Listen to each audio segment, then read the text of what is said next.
So it was my birthday a couple weeks ago, and for my birthday, as most, I get a cake, and my wife got me a Triumph cake.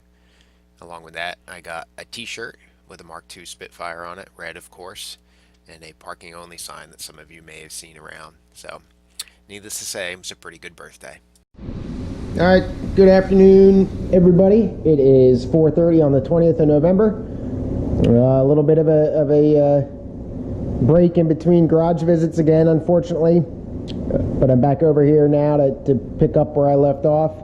Goal for the evening is going to try to get this area of the boot done and get that piece formed. If you remember, I got those three pieces there.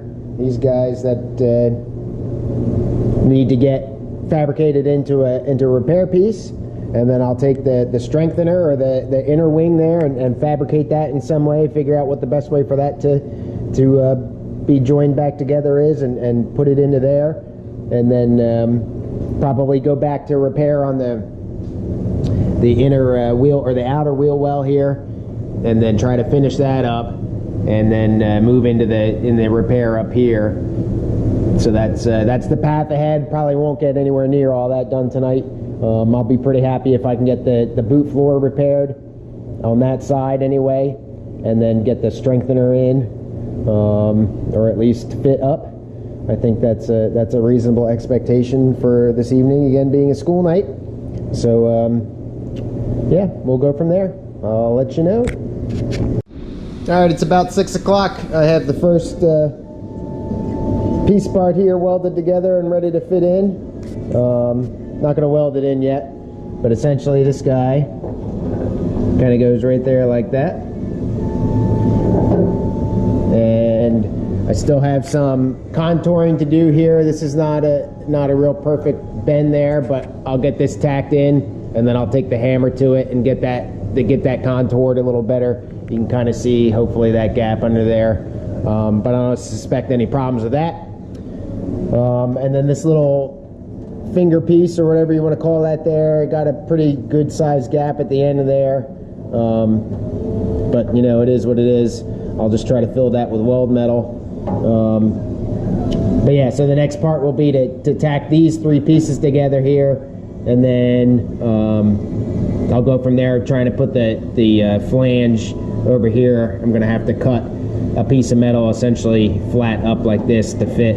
So we'll see how that goes. All right, it's about 6:50. Quick update on where I am here. So you can kind of see this piece is now at least all tacked together. So what I'm doing here is these pieces on the flat that make the flange just kind of are set. I put them on the inside just because that's the way it lined up a little bit better. And I'm just tacking that on as that goes down. So a couple there, a couple there. So I've got one piece, two piece, and then this is part of that piece that was all in one. So I'll finish welding that up and cleaning that up and grinding it down and making it smooth.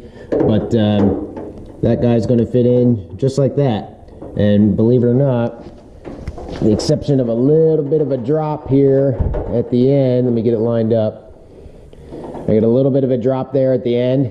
You can see that, but I also didn't weld this flange right there where my pinky is, so that I could have some flexibility there. So what's that, I don't know, 1/4 of an inch, 1/8 of an inch or so. So I'm going to tack from the back where the inner wheel well is. I'll work my way forward, or back, I guess you could say, towards the back of the car. Got some contouring to do, so I'll just kind of hammer as I go, but I'm pretty happy so far. So continuing on. All right, so real quick, I got some primer down in preparation for welding the repair patch in, but I wanted to kind of discuss what I intend to do here with the strengthener piece.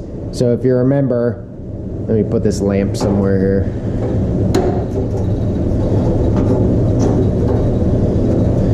Guess that's good. If you remember, the strengthener came into here and was attached to the outer wheel well, and that was all one solid piece of metal.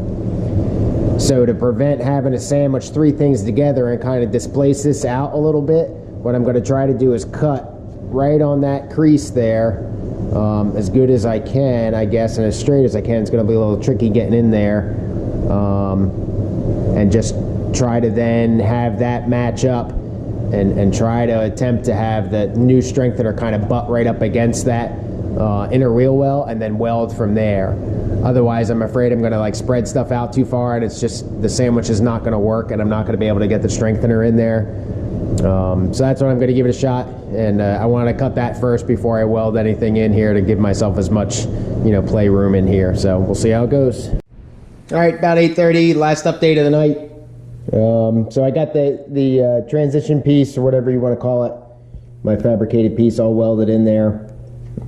Started to cut and fit the strengthener a little bit. I still that piece is really the only part that's kind of level. Everything else I still have some extra metal just to kind of play with, just to try to be safe.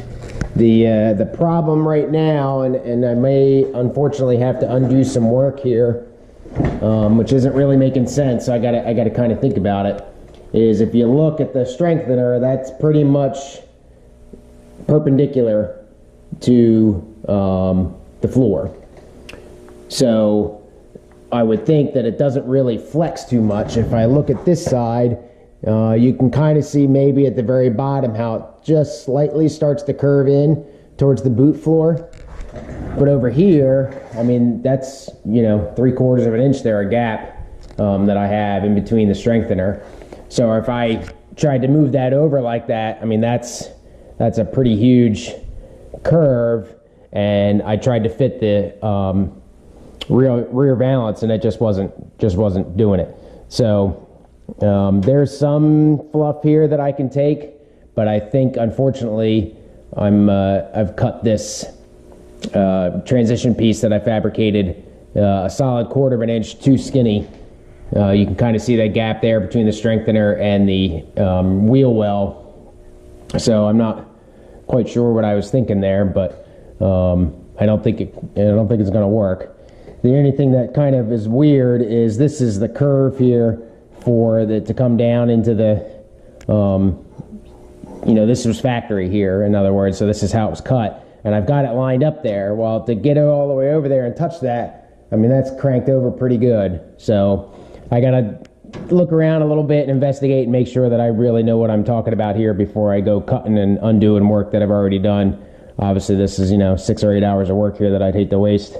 But it is what it is. So that's what I did. I am happy with the transition piece and how it came out, and it ground down pretty smooth, and I don't have any welds that were pretty crappy as putting it together, and I don't have too many spot welds to cut out there, tack welds. If I do have to cut this thing out, I should be able to get away with it pretty good without losing too much metal. So hopefully that's not the case, but I'm not real confident that it will not be. So that's about it for the evening. I will try to get over here sometime over the weekend. Obviously a long weekend here, Thursday and Friday off for Thanksgiving. So happy Thanksgiving to everyone. I've had a real pop in YouTube subscriptions over the last couple days. I don't know what happened there, but I've had 20 maybe in the last 3 or 4 days. So pretty excited about that. So I appreciate everybody subscribing. Like the videos if you like them. Continue to subscribe and maybe passing them around or whatever, and hopefully it helps. I'd like to give a shout out to Ellen, who's doing a lot of the similar work on his GT6 that he got up at the sills and the stuff and the floors. He's the rate he's going to catch up and surpass where I'm at. But that's Ellen for you. So good job to him. Big shout out. And otherwise, please like the videos and visit the website, www.roundtailrestoration.com. And still got some work to do on that thing, but it's coming along. So have a good night. Happy Thanksgiving. Cheers.